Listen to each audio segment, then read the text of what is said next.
নুমলীগড়ৰ মৰঙীত একাংশ উদ্দণ্ড যুৱকৰ উদ্ধতালি গৰঙা পথাৰত বিচৰণ কৰা বন্যহস্তীৰ জাকক জুকাই লৈছে একাংশ উদ্দণ্ড যুৱকৰ উদ্ধতালিৰ বাবে খঙাল হৈ পৰিছে ক্ৰমাৎ বন্যহস্তীৰ জাক জুকাই তুলিছে ৰাজপথ পাৰ হৈ যোৱা হাতীৰ এই জাকটো আৰু তাৰ পাছতে উন্মাদ হৈ যুৱকলৈ চোচা লৈছে বন্যহস্তীয়ে এবিনে মৰঙীৰ কেইবাটাও প্ৰান্তত বন্যহস্তীয়ে প্ৰায় প্ৰতিদিনে চলাই গৈছে উপদ্ৰৱ বন্যহস্তীয়ে ভাঙি লণ্ডভণ্ড কৰিছে এফালৰ পৰা বাসগৃহ নম্বৰ ডেগ্ৰুং বন্যপ্ৰাণী অভয়াৰণ্যৰ পৰা ওলাই আহিছিল হাতীৰ এই জাকটো ভিতৰত প্ৰৱেশ কৰিছিল গাঁৱৰ কেইবাখনো গাঁৱৰ ভিতৰত প্ৰৱেশ কৰিছিল বন্যহস্তীৰ জাকটোৱে কিন্তু তেনে সময়তে হাতীৰ এই জাকটোক জুকাই লৈছে একাংশ উদ্দণ্ড যুৱকে আৰু তাৰ পাছতে অধিক উগ্ৰ হৈ পৰিছে হাতীৰ জাকটো যাৰ ফলশ্ৰুতিত হাতীৰ জাকটো এফালৰ পৰা ভাঙি গৈছে বাসগৃহ খাই তহিলং কৰিছে খেতিপথাৰ বিনষ্ট কৰিছে খেতিপথাৰ এই দৃশ্য আমি দেখুৱাইছোঁ প্ৰায় প্ৰতিদিনে হাতীৰ জাকে অনিষ্ট সাধন কৰি আহিছে অঞ্চলটোত মৰঙীৰ কেইবাটাও প্ৰান্তত বন্যহস্তী উপদ্ৰৱ চলাইছে বন্যহস্তীয়ে ভাঙি লণ্ডভণ্ড কৰিছে বাসগৃহ আৰু শেহতীয়া দৃশ্য আমি দেখুৱাইছোঁ হাতীৰ জাকে প্ৰৱেশ কৰিছে কেইবাখনো গাঁৱত ৰাজপথ অতিক্ৰম কৰিছে হাতীৰ জাকে গৰঙা পথাৰত বিচৰণ কৰা বন্যহস্তীৰ জাকক আনহাতে জুকাই লৈছে একাংশ উদ্দণ্ড যুৱকৰ উদ্ধতালিৰ বাবে প্ৰায় খঙাল হৈ পৰিছে বন্যহস্তীৰ এই জাকটো জুকাই তুলিছে ৰাজপথ পাৰ হৈ যোৱা বন্যহস্তীৰ এই জাকটোক তাৰ পাছতে উন্মাদ হৈ যুৱকলৈও চোচা লৈছে হাতীৰ জাকটোৱে দৃশ্য আপোনালোকে প্ৰত্যক্ষ কৰিছে হাতীৰ এটা জাক ভিতৰত প্ৰৱেশ কৰিছিল গাঁওখনৰ এই দৃশ্য প্ৰত্যক্ষ কৰাৰ পাছতে স্থানীয় একাংশ যুৱক গৈ উপস্থিত হয় হাতীৰ জাকটোক এইদৰে জুকাই লোৱাৰ চেষ্টা একাংশ উদ্দণ্ড যুৱকৰ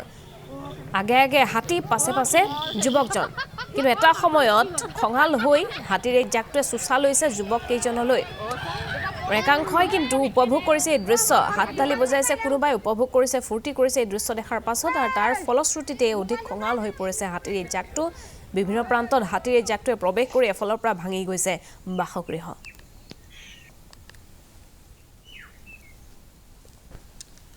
আপোনালোকে গম পাইছে আজি বনাঞ্চলৰ পৰা জনাঞ্চললৈ খাদ্য সংকটত আচলতে বনৰীয়া হাতী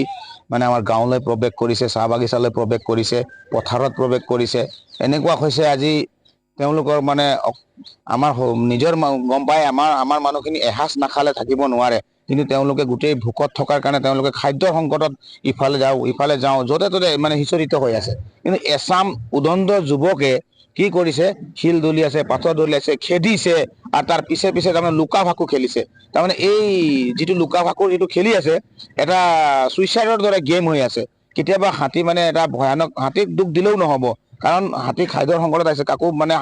নিজেই হাতী তাৰমানে তেওঁলোকক এট্ৰেক্ট কৰিব নাযায় যেতিয়ালৈকে তেওঁলোকে দুখ নাপায় গতিকে এই এচাম যুৱকে কিৰিলি মাৰিব চিটি মাৰিব পেঁপা বজাব আৰু খেদিব আৰু সেই টাইমত হাতীয়ে যেতিয়া নেকি উগ্ৰ হৈ আহে তেতিয়া ভয়ানক পৰিস্থিতি এটা সৃষ্টি হ'বৰ কাৰণে আমি দেখিবলৈ পাইছোঁ মানে কেতিয়াবা এনেকুৱা হৈ যাব হাতীয়ে তাৰমানে গছকি ফেনি বৰবাদ কৰি পেলাব মানে গোটেই মানে নষ্ট কৰি পেলাব এইকাৰণে মানে হৈছে এইটো এচাম এই উদণ্ড যুৱকৰ কাৰণে এই ঘটনাটো সংঘটিত হ'বলৈ যাবও পাৰে মানে এনেকুৱা ঘটনা হৈ গৈছে পৰিস্থিতি মানে আমাৰ এই মৰঙী অঞ্চলত সদায় দিনকে দিনে হাতী মানুহৰ সংঘাত বৃদ্ধি হৈছে কিন্তু এই যিটো নেকি এচাম যিটো উদণ্ড যুৱক আচলতে হাতে পিছে পিছে ৰাতিপুৱাৰ পৰা গধূলিলৈকে ঘূৰি থাকে সেইকাৰণে আমি অনুৰোধ কৰিছোঁ ফৰেষ্ট ডিপাৰ্টমেণ্টক অনুৰোধ কৰিছোঁ প্ৰশাসনক অনুৰোধ কৰিছোঁ আমাৰ ফৰেষ্ট ডিপাৰ্টমেণ্টৰ মিনিষ্টাৰ যাতে এই যিখিনি যুৱকসকলে এই পিছে পিছে ঘূৰি হাতীক জুকাই মেলি পৰিৱেশ বিনষ্ট কৰিছে তাৰপিছত হাতী মানুহৰ সংঘাত সৃষ্টি কৰিছে তেওঁলোকক আচলতে নাকি লগাবৰ কাৰণে আমি অনুৰোধ জনাইছোঁ হাতী এটা আছিলে জাকটো কালি হৈ এফালে সোমাই গৈছিলে ঘৰত অহাটো এটা আহিছিলে 10টা 10:30 তেনেকাত আহিছিলে চব্জি চাউল ধেৰে খালে আছিলে কালি বজাৰ কৰি আনিছিলোঁ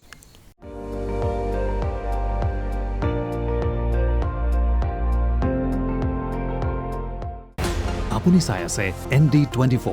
সৰ্বশ্ৰেষ্ঠ নহয় সৰ্বোত্তমৰ দৌৰত